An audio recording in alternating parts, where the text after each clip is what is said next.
Thank you for joining me today. I'm Madeline Blair, and this is Unlocked. You can't be a successful person in your career without knowing how to deal with the unexpected. And Unlocked is a show all about opening possibilities so that when you're hit with the unexpected, you have options from which to choose. We're going to be talking about another way to look at it's an honor to invite you, introduce you. We're going to have a wonderful conversation, conversation with my guest, Indya Clark. And finally, I'm going to talk about a book that had a great impact on me. And it might help you too. Discovering that deeper person there. If you've ever been impressed when you heard someone say, it's an honor to introduce my friend who, and then imagine being able to say, it's an honor to introduce yourself in the same way. In Japan, there is something called Hikaru Dorodango. I hope I'm pronouncing that right. It is the art of polishing a mud ball. It's a lump of clay that is slowly built up by sifting fine dirt over the surface. Patty Dye in her book says, children create their own mud ball. Kids spend hours creating and polishing balls of mud. They grow attached to and treasure their mud balls, even if they are not perfect, even if they do not shine. Now, when I read this, I began to think about our topic today, about discovering who we are by taking all the events in our lives and recognizing that whether they are joyful or tragic, together they are forming us. And who is to say if what may look like a failure in the end taught us a lesson that eventually led to success? Sometimes we need help in finding the value of difficult times, in polishing our lives, just as sifting fine dirt directly over the surface and working with it polishes our ball of mud. As we polish, we discover the honor of living inside our own life. Today, I am pleased to bring you someone who helps us polish. And indeed, it is an honor to introduce you to Indya Clark. She's dedicated her life to helping others overcome adversity, trauma, and life detours. As a licensed clinical social worker with 12 years of experience in handling trauma, PTSD, and life transitions, she has the knowledge and expertise to help people navigate the challenges they face in life. One of the ways in which Indya does this is through resilient wings. Oh my goodness, I love that language. Resilient Wings, her website that offers therapy as well as personal development, coaching, and coping skills training to those who need the support and proper skill set to rebuild their lives and reach their full potential. I think it's time for me to bring Indya onto the screen. Indya, welcome to Unlocked. Hello, thanks for having me. It's a pleasure to have you here. No, it's an honor to have you here. It's an honor. Yes, it's an honor to be here. I am so impressed by the fact that you work with people who deal with trauma, who have suffered trauma. What was it in your life that brought you to being willing to work with people at that stage in their lives? Absolutely. I've always, when I look back on this, I'm like, this was a young age. I've always known that I wanted to help people. It started and it unraveled over time and grew. I should say it grew over time. Of when I was a child, I'd experienced homelessness with my family at one point. And I always was shocked at how my parents would, no matter how hard it was on our side of the world, they still wanted to help somebody else. And it could have been helping them with a resource, or like go to this lady, go to this man, or this building has this resource. No matter what they were doing and how hard it was, they did their best to not let it consume them, and they were also still helping the next person. And I thought, what an awesome thing to be able to do is we're passing that torch on. Maybe I'm not in the end where I want to be, but I can at least give you that one thing that helped me to have a leg up or to be able to get through this moment. And even my parents, sometimes we would see other people that I didn't even know were homeless or that were having a rough time, still just having a smile to each other. And I thought that always shocked me as well too, of we're having a rough time or a rough season, but we're not always that reflection of feeling down and discouraged, but Wow. trying to offer a laugh or an exciting word to somebody else or just something that they've learned. So I grew up, Madeline, just wanting to give that gift back. So it originally started with just wanting to be in social work, and I worked in a lot of like family resource centers, and then it became therapy, and then it evolved to the coaching of like just who wants to go deep, peeling back the layers and really creating it to be something.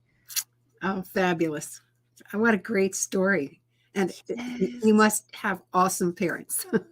They are awesome, and they are still together and still living, so I am super blessed, super blessed. Great. When I prepare these shows, I always ask teenagers to pose some questions. So here's Mm, one that they asked. They said, okay, we often hear the term self honor, yes. but what does it mean to honor yourself? Oh gosh, I love this topic. So self-honor to me is really doing things that are going to nourish you and to really help you along. Because I do think, and it's not a bad thing, I think we come from a lot of the narratives of really give to your neighbor, do what you can to be helpful, which is a beautiful thing. But for Mhm. me and my experiences, and I feel like a lot of people who have been through traumatic things, we forget how to honor ourselves, whether that's just through decisions that we make, commitments that we make, agreements that we make. So, really doing things that are going to nourish us, help us to grow, and help us to be well. So I feel like that is how I determine self honor. Ah, very nice. Going back to my earlier question about trauma, Yes. people don't always have the same idea about what trauma really is. How do you define it in your work? I define trauma, especially because one, I always start with trauma is different for everybody. So what may be traumatic for person A is going to be different from person B or C, Ah, because we have different coping skills, we have different protective factors, whether that's in people or about who we are or in our support systems, that really can help us overcome and rise through different adversities. So I say trauma is something that really overwhelmed your ability to cope, and it kept you stuck. And that could even be stuck mentally or emotionally or even just physically in the body, of just in what that was like, not having support, not knowing what to do, not really thinking that you would survive or get through this moment. oh, I really appreciate the expansiveness of that type of that definition, because sometimes you look at someone and we say that they didn't really have a difficult time, but maybe for them it really Mhm. was. I like that word Right. overwhelmed. If you're overwhelmed, it could be something minor. Maybe Most because what definitely. looks minor to us, to them, reminded them of something really major in their life. Yes, Hmm. exactly. Oh, this is so helpful to me. Thank you for that. What are some other areas that you work in? I know I've read areas of anxiety, PTSD, life transitions. I love that one because all of us go Yes. through life transitions. Everyone does, right? Absolutely. Yes, anxiety and trauma are my two specialties. I love those particularly. And a lot of the time, I felt like those were two things that in my journey of coming from like family resource centers to therapy, I felt like it was things that people didn't know they had experienced. And I always think of my dad as one, as he's had a lot of health issues. He's been through just a lot in terms of his life and family, who he is as a person. And I remember this one day I was like, I think he has anxiety. And but we don't always have the knowledge to, or the what is it, the language, I'm sorry, to be able to say, I'm feeling anxious, I'm feeling nervous about this. Mhm. So those were my two specialties. And because of that, I did this dotted line to different transitions, meaning whether it's that quarter life crisis, that midlife crisis, some kind of big shift that changed completely how you saw yourself, how you saw the world, or even just how you saw other people. And so those are the things I like helping people to shift through, along with the development of our identity and who we are. Ah, I can tell you, I'm with you on the development of identity. That's actually for my work in resilience. That's number one. Got You it. have to develop that because it's only then that you begin to see what it is that you have to bring to whatever the situation is. Yeah. Absolutely. You call your work resilient wings. And I really do love that word, that name, because it engenders in me all kinds of images of what it means to have resilient wings. Yes. How did you decide on that? Because when you're naming your company, I know how difficult that is. Oh my gosh, yes. And I actually felt self-conscious about it, just as a little bug there, because at one point I felt like everybody was naming their business after themselves. And so I was like, gosh, should I have done that? But I chose it because when I learned about resilience years ago, I just super geeked out on it. And it's been a thing ever since for me. And I always wanted to know, since we are working with people and people used to say, oh, there's no book to life, but there are certain things that we all do or people have been doing that have been working in terms of helping them rise, helping them to awaken, helping them to overcome. And so I took that word resilience and I like helping people like get their wings or like figure out what their own wings are from situation to situation. So I paired the two of resilient wings, of how do we keep helping you bounce back and how do we keep helping you fly no matter what the road brings you. It I like that. I can see that in my mind's eye very clearly.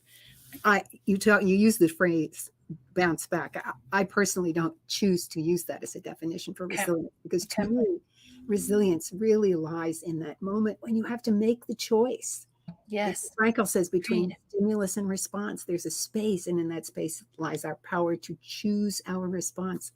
And so my work is very much focused on helping you prepare for that moment when you have to choose. You have to Uh, choose. yeah, because I also think that a lot of times when we see somebody who is resilient because they bounce back because they've chosen to. Yeah, There's a lot of intentionality that goes into exactly. I love that word, intentionality. Yes, yes. most Ah, definitely. wow. Okay.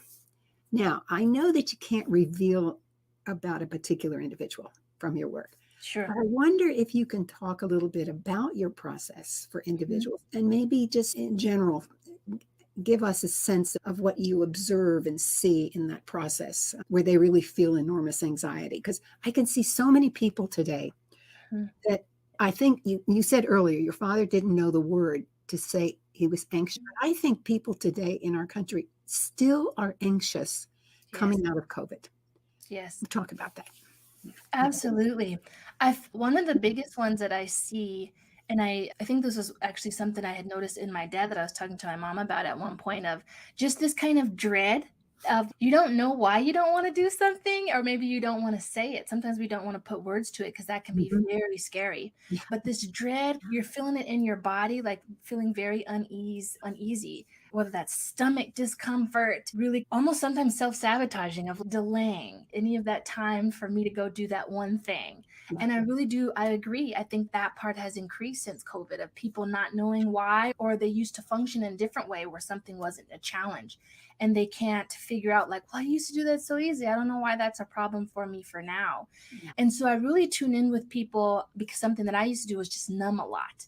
How I would get Ah, through it was just stop thinking about how my body feels, stop thinking about what my brain is saying. I would literally just try to intentionally shut down, ignore that thought, ignore all of these signs that pop up before or that are popping up as we're having anxiety. So, one of the first things I do with clients is even just, how have you been feeling? So, it's like you're going along, having a good week, and then it feels like, boom, something changed. But if we can help them slow that down, of what did you start to notice? Did you start to, you said you weren't sleeping as well. What happened that day? Or what do you remember? How did your week have to go? Or what's happening now versus prior to the week? Really breaking down in small pieces so that they can see that this isn't like it feels like a 0 to 100 thing, but there's a lot that has happened or that is happening when we're starting to have that anxiety and starting to be like, this is not something I want to do.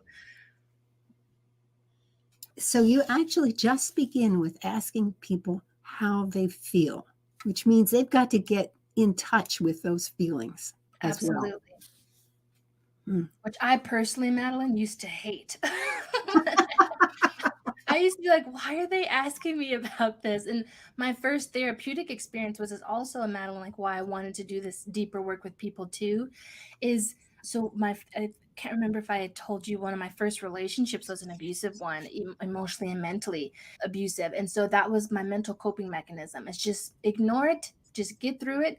And so it was something that became second nature to disconnect. And I think a lot of us in our world, we've learned to disconnect, or we've been taught like that's too woo, or we don't have time for that kind of thing. And so we've learned, if people don't ask us, we learn to not ask ourselves either. How am I feeling? How is my body doing today? Or the other one, when people say, how are you? We give like a Oh, kind I'm of a fine.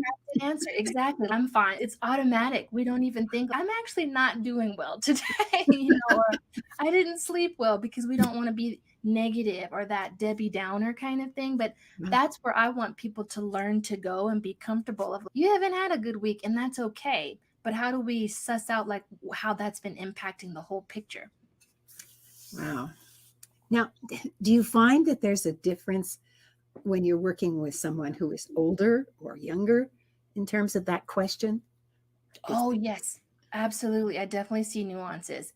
One, for example, that I love in terms of the older population is even just how we've had different beliefs around what you should share and what you shouldn't. I feel like that's one of the biggest ones of, for example, one that I always hear is, oh, in my family, like it was seen as like disrespectful for you to say, I'm not doing well. It's like, you've got all these people taking care of you. It almost feels like an ungrateful thing. So that toxic positivity somewhere got stuck in there of like, you're being ungrateful, or it's disrespectful, or these aren't things that we talk about. So in our family cultures, I haven't seen it quite as much in the younger generation, but it does come out.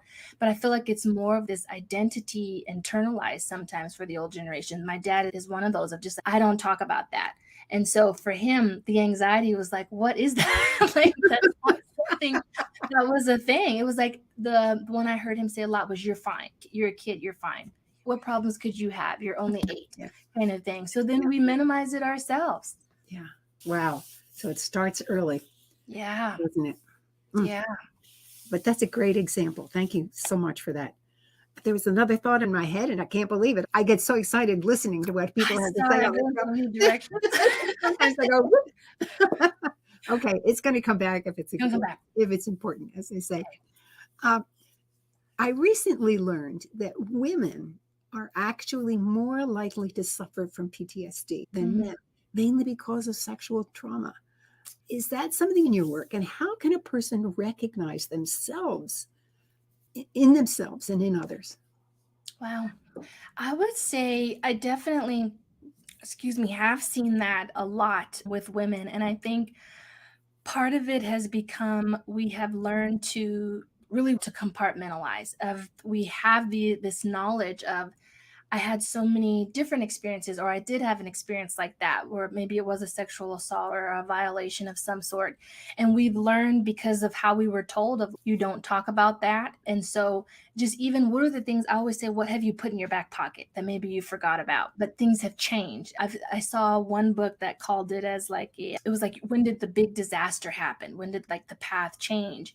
And so really seeing, were there things that you felt like you experienced that you weren't able to talk about, or you were told, do not talk about it, kind of thing, or it wasn't that big a deal.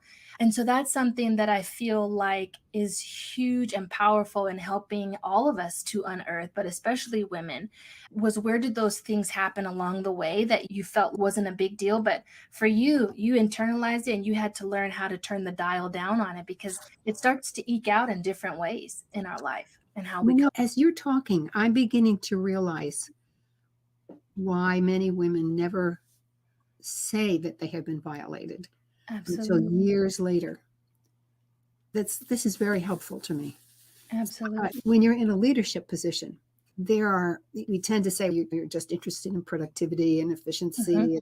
But if you also attend to the people, the humans Right. that are working with you, it makes a huge difference. I used to manage, a very large staff at the World Bank as a division chief. And I really felt it was important for me to get a sense of where they were. Yeah. And if I attended to that, it was amazing. The staff, you didn't have to do it overtly. You could just signal that you were supportive of what their issue was. I've said this on the show before. It was so funny. We had a baby every year. And I always wondered, gee, this is amazing. Somebody on my staff is always having a baby. Yeah. Well, it turns out that people used to transfer to my division so that they could have a baby because I never Oh my gosh. worried about that. Yes. Yeah. So when you attend to that, what you get is increased productivity. And I can tell you that because in my Wow. division, we were always at the top of doing things. And I said, I didn't do a lot of overt stuff. It was just known that I was supportive. So That's huge though. And I would even say, because that's something I've been getting asked more a lot. And so from your expertise, what are those signals or what are those small ways you attune to just staff? Because I feel like that's something like a lot of employers struggle to do, but it sounds like obviously you did it well. Good people to come on over. I think I'm not sure in all cases, but for example, with the pregnancies, when someone said they were pregnant, my reaction was, okay, who's going to be her backup? And if somebody said, or nobody stepped up, I would say, all right, we need to have backup here. These are the skills that she has. Who wants to learn those skills? So we would begin to really show that, yes, it may have been an extra duty, but you would get some benefit from it. I always tried to do that. So that's one way to do it. But it's interesting. As a manager, it really takes time and effort to do that when you spot something. But in the end, that the amount of time you do that versus solving motivation problems, Wow. it's a big high ROI to invest first For in the people, sure. because you don't have to spend any time motivating people. You literally don't Absolutely. motivate themselves. Yeah. Do you remember, Madeline, like what you were looking for, like those signals? I know you said like it takes some time. Was it like, oh, somebody's looking like they If need someone was support? very quiet, someone Okay. who normally would express themselves was very quiet, then I might explore Got it. gently to find out if there was an issue. I remember there was one situation where there was an individual who made life difficult for other people, and they didn't work in the physical office where I was, physical office area. They were over in another building, and I had to rely on people, their supervisors, telling me those situations. And so I watched it, and I said to them, okay, you need to look for these kinds of things, and you tell me. I want to know times, I want to know numbers, etc. And it finally got to the place where I said to myself, okay, I'm hearing this consistently, and that's consistent is a really important word here. And so then I took some really aggressive action. Nice. Put the person on a performance plan, and eventually that particular individual was let go. That is huge. Wow. It was huge. It took me about a year to do that, but you do that. Wow. You do it And I with, think that brings up like what we were talking about, like the intentionality too. And there's a lot of preparation around these things. And to me, that's probably what I get excited about the most, is helping people to see we just have to break up the autopilot or the thinking that these things just happen, because now it's being more aware in a different way of, like you said, how do we support how something changed? Why are you showing up a little different at work? Can I help in any way? Is anything going on? Being curious about that enough in a meet you where you are That's right. methodology. That's right. And I would always keep the conversation about these things to real observations. If someone said such and such did, or so and so did such and such, they had to be able to say, and I observed it, because I would not tolerate rumors. In fact, I used to say, they would come in and they say, we always did blah, blah, blah. And I said, I don't really care about history. I want to care about where we're going now. And it surprised some people, but that was how I worked. And it turned out that it created an incredible environment of happy people. Wow, look at that. Productive. And they had a lot of work to do. It was a very serious piece of work that we did. Absolutely. Yeah. Wow. Let me ask you, I was a leader, so I had certain responsibilities as well as some authority to do something. What could the team member do if they see someone that they feel is suffering?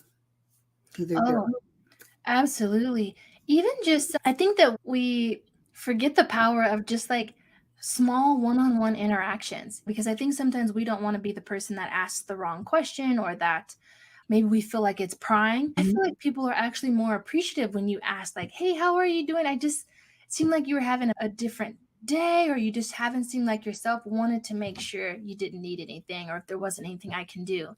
I think if you can just even just genuinely ask and be curious, and especially doing it from a place of would you like to help and offer, because I do realize something that I see a lot too in toxic workplaces is sometimes people are afraid of what does that mean, or I don't want to rock the boat. But I think if you can genuinely ask and be curious, you can just be that safe space for somebody, even it's just in the fact that you might not be able to do anything. Maybe you have no perceived power or literal power where you are. But sometimes you can have just a meeting of the minds and just say, you know what, how can maybe I can offer this, or have you tried this? And I feel like that's where I used to love, like, just having a meeting of the minds with people of what can we try together, or have you tried this? Because sometimes you've been through something similar, may not be the exact same, but you might have a word that can truly help change the pace for somebody right now. As you're saying that, it's it is really a question of, do you have a relationship with your coworkers? And if you, it's not a question of spending time with them. It's a Right. question of, are you at least present to them in the moments that you interact? And I love your Absolutely. question of just, how you doing today? And not just move on, as we Mhm. Americans tend to do. Hi, how are you? And you're off. But Right. but to say, how are you today? Or I liked your other question. You seemed a little stressed today, or you seem different today. Is there something that I can help you with? I like that. I think people sometimes think that they can't, they have no agency with others, Yes. and yet we do. We and if nothing else, it's just saying, I see you. you are present to me. That's a big difference. Most definitely. And even Madeline, would you say too, like even just the power of somebody standing with you in it, even just in the moment of just Yeah. saying, I had a total rough morning this morning. That meeting was really hard for me. I Mhm. feel like that can be just as powerful too, of someone just being like, wow, that sounds like that was super hard. What was Yeah. that like for you? Yeah. And I know that you know this too, but highly resilient people always have a support structure A around them. support structure. Yeah. Now, maybe it's their family, maybe it's their spouse, maybe it's a best friend. Yes. Boy, when it can be a team of people who really have decided that they're going to work together, that's really powerful. Absolutely. Hands down. And I think I was going to ask the question, but how the community can help. And what I'm thinking is, how do we really build that sense of connection in the community? Now, I've done that Mhm. sometimes in the past where a team will bring me to build a closer team. And I often do that through asking people to tell stories. Nice. Stories are stories from times that they're very proud of. Mm. It could be overcoming something difficult, or it could be something that just they did unexpectedly. But people are always comfortable. You said earlier that we sometimes hide things. This is Yes. something we don't generally hide, Mhm. to tell a story. It's amazing how that can bring connections between people. Connection. Yes, that's the word that popped up for me. Yes. Yeah. Do you ever work with teams at all, or do you work with just I people? do, so I've been starting to add that, and funny enough, the reason why I've always had this, like, coordinator bug, Madeline, like, I used to be in charge of for several organizations, the being on, like, or trying to get them to have their own workplace culture committees of even if it was staff appreciation, that's always been my favorite part to help people with, because we start to feel very disconnected from our work, or sometimes I would always be in positions where I'd be in the middle of maybe I climbed the ranks like slightly in leadership or in leadership, and I could see where staff feels unseen, or even the leadership feels unseen. Nobody sees all the work I'm putting in for these small wins. And so for me, I feel like that part has always just been exciting of like, how do we help you all work together to do this work even better? And I think we do get siloed a little bit, or even maybe technology is a part of that to blame, or even like the remote work too. I'm in my lane, I'm doing my piece, so I should be done. But it's nice to know that sometimes there's a little bit of a breakdown of even just knowing, like, how does you passing the torch to Madeline, like, how does that impact the bigger process? Or when something didn't happen for her that someone was due, how can you help her on that one part to be more seamless if we work together? And I do think that if we can get to know each other, so I like doing like the team building of, even if it's just small things, it doesn't have to be connecting over the process of the what and the how we do, but even just who we are. Like, what brought you to this work? Why get? What do you think that if you had the power to change things, what would you like to pour into more? I think we actually are more like excited to work with each other, and we have more in common than we think. We just don't always have a chance to get to know that. So I do some of that smaller group work of like just the interconnectedness. Okay, great. What if a group doesn't have someone like a you or me to help them? What if they just said, my team really needs some help in building those connections? What are some exercises or tactics or something that they can do Yep. with a team? Oh, I love this question. I think so. One of the things, and I'm also this person that used to be like, let's just get down to business, Madeline. Let's not waste time. But these are the things, these aren't a waste of time. Like being able to check in with each other, especially when we are functioning as a unit. So I feel like creating small little pockets so that you can connect with the individual and stay connected to one another and know who you're working with, literally. Because I do think we have that tendency we don't want to waste time. We want to be efficient. And so these things don't feel like a priority. So I would say, even I know sometimes people can take these overboard, but switching up how you start meetings and creating that time where it's just downtime. How are things going in your world? Some people do like, how's your weather today? Or what animal you are. But I always say, have it be a different question and not a cookie cutter question, because those things you really do start to connect with. Oh, no wonder. Like that speaks a lot to her personality. Or even those days where it's not even like if you have so many people, right? Like I'm sure you've heard this, like we have so many meetings. Having a part of the meeting where it's not just getting down to business, or that you have a special meeting where we're just going to have like a holiday gathering or a potluck, something that it's not just about your process for the work you do, but really creating that just that time to just be with one another and be humans, be individuals. I was just thinking about some of the Zoom meetings that I do Zoom meetings Yes. a lot. And in an attempt to do an icebreaker, they'll say, okay, go in the chat and type in your name and where you're from, or where your feet touch the ground. So, yeah, that's their way of saying. Yep. But I loved your one that said, what animal are you? Yes. I think that would be hysterical. I'm going to Yes. use Have that. you not? I used to love that one because mine was always, which this is the logo for my business. It was a phoenix, so it's not a real animal, and that would be something that you could tell them. I was like, it doesn't have to be like a real animal. It could be a thundercat for all we know. But being able to hear like the why you chose that to me is like the exciting part. It is. Even if you never discussed it, Yes, true. but just said, now I wonder why she said a phoenix. I wonder, just to think in your mind. Yeah. Exactly. Oh, this is a great idea. I like this a lot. I like this a lot because you can do it in the same room and you can do Mhm. it a little bit on Zoom. Yeah. And virtual meetings are going to continue. Absolutely. I've even heard superhero. Like if you could be a superhero, or if you could have a superpower, like you can really be creative with them. I actually started it used to be called telecommunication, not Zooming. Yes. And that was, I hate to admit it, but it was almost 40 years ago.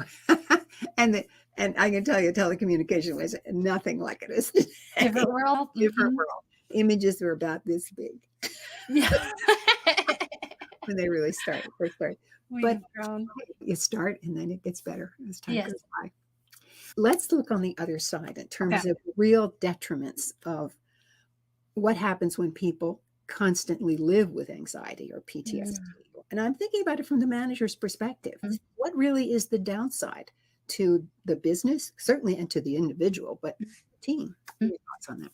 Oh, huge. Absolutely. I feel like this is one thing, and you tell me too, Madeline, if from managers you used to know if they would even recognize this. I don't even think we notice like that we have been functioning this way. So like even just being on edge, or one that I see a lot of, like if you had a bad apple in the team, worrying I've got to be in a meeting with that person. So just not wanting to be engaged in work, not wanting to. I feel like this one of the saddest ones that I see is that you don't come to create like you used to. So you don't want to throw out ideas. You literally just want to come in, clock in, get the work done, and leave.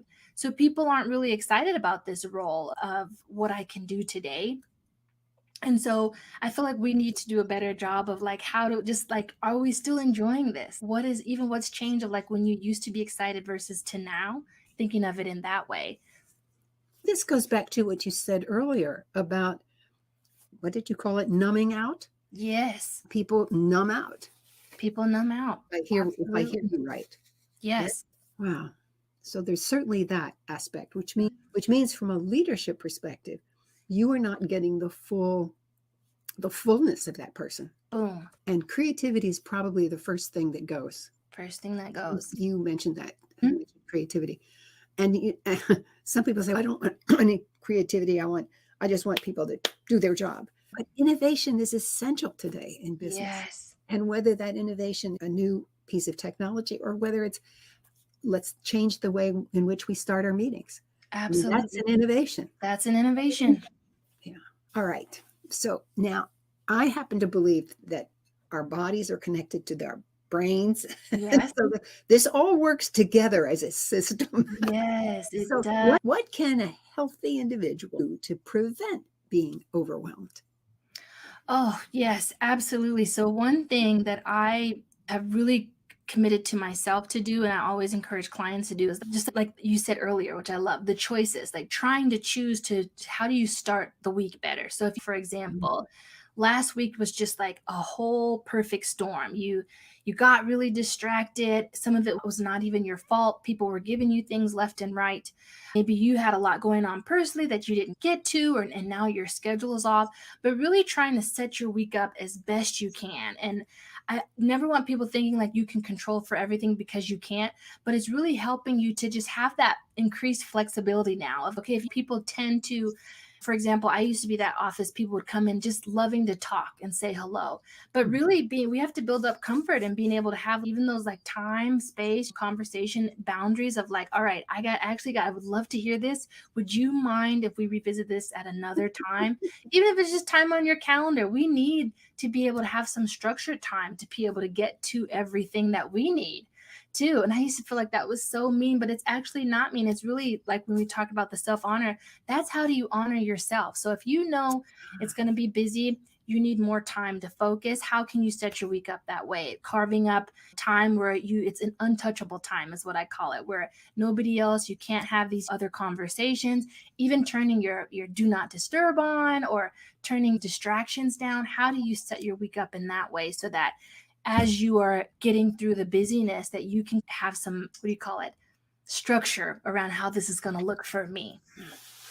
It's so interesting that one of the things that helps us prevent becoming overwhelmed is structure.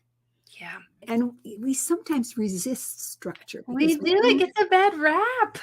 It does. And I think it's because we are, as a country, we really pride ourselves on our innovation and our reason and all this.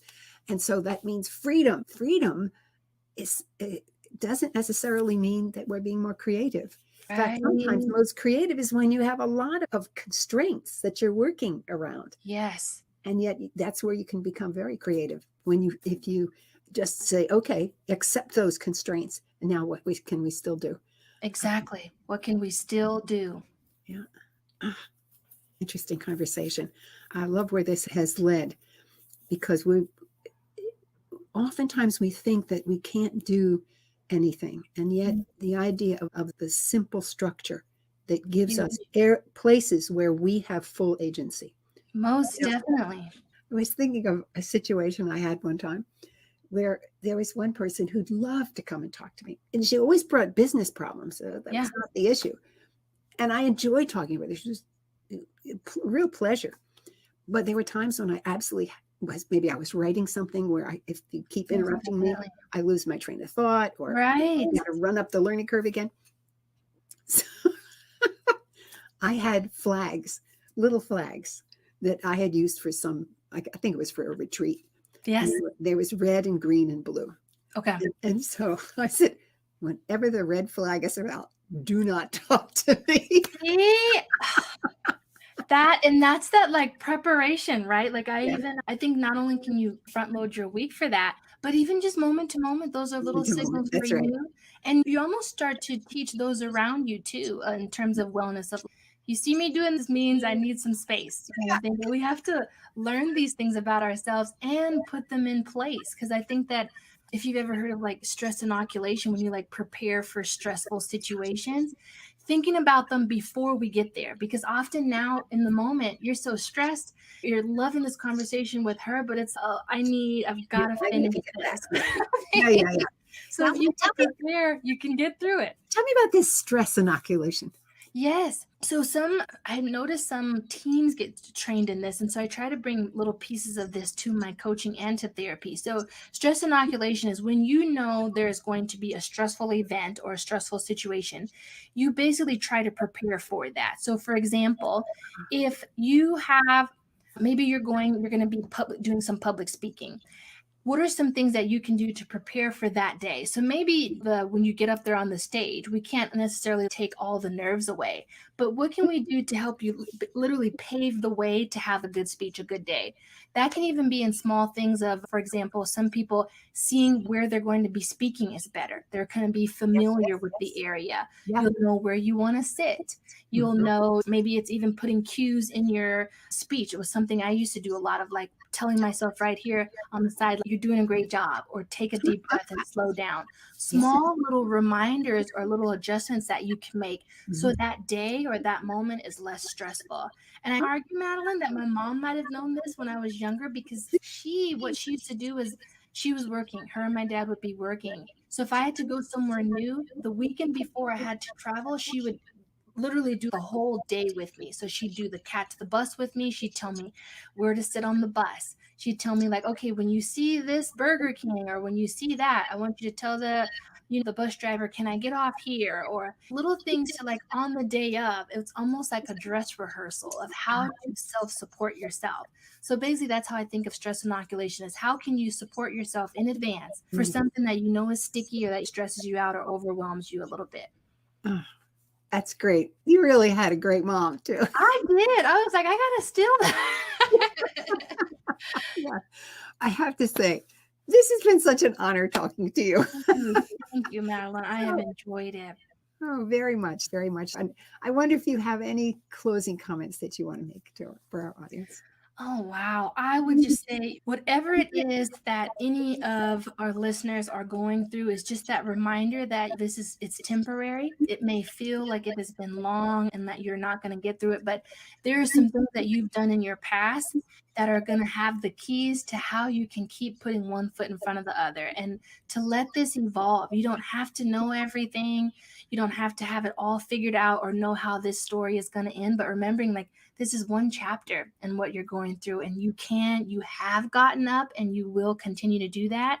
And in any way, if you need support, reach out to people so you can build up your cheerleaders, people who are supportive and safe to you and who you choose, and really keep allowing yourself just to be able to say, this is how I want to get up from here, and none of what I'm going through is a reflection of who I am, what I'm capable of, but that you will always be able to get through this. Outstanding. Oh, thank you so much, India. Thank I you. really appreciate your time. Absolutely. Thanks for having me, Madeline. You're so welcome. Oh my, that was so much fun. So much fun. I promised you that I would talk about a book that had impact. And today I want to talk about Life is a Verb. Let's see if I can get that better on the screen. There, Life is a Verb. It's by Patty Dye. The subtitle is 37 Days to Wake Up, Be Mindful, and Live Intentionally. She wrote this book after she helped her stepfather the final 37 days of his life between diagnosis and Death. It's a remarkable book. To me, it's a book of essays. I'm sure that she would call them chapters. I call them essays because they're just solidly whole pieces. And if you only read that portion, you get some value out of it. And those essays are followed by suggested actions to reflect the message. But the essay that caught my mind was called Polish Your Mud Balls. She introduces the value of trying all kinds of ways to do something and how within the many variations, beauty emerges. Now, you recall at the beginning, I mentioned this thing called Hikaru Dorodango, the process that is done by children or even serious artists or anyone to make a mud ball and polish it. And what surprised me and stayed with me was that the dirt was only the start. Was only the start. What seemed to be more important was the attention to it that created a curious attachment to the mud ball. And the mud balls even become treasured objects. And if you're curious about what a mud ball looks like, this is what some mud balls look like, created by Bruce Gardner, artist and master of mud balls.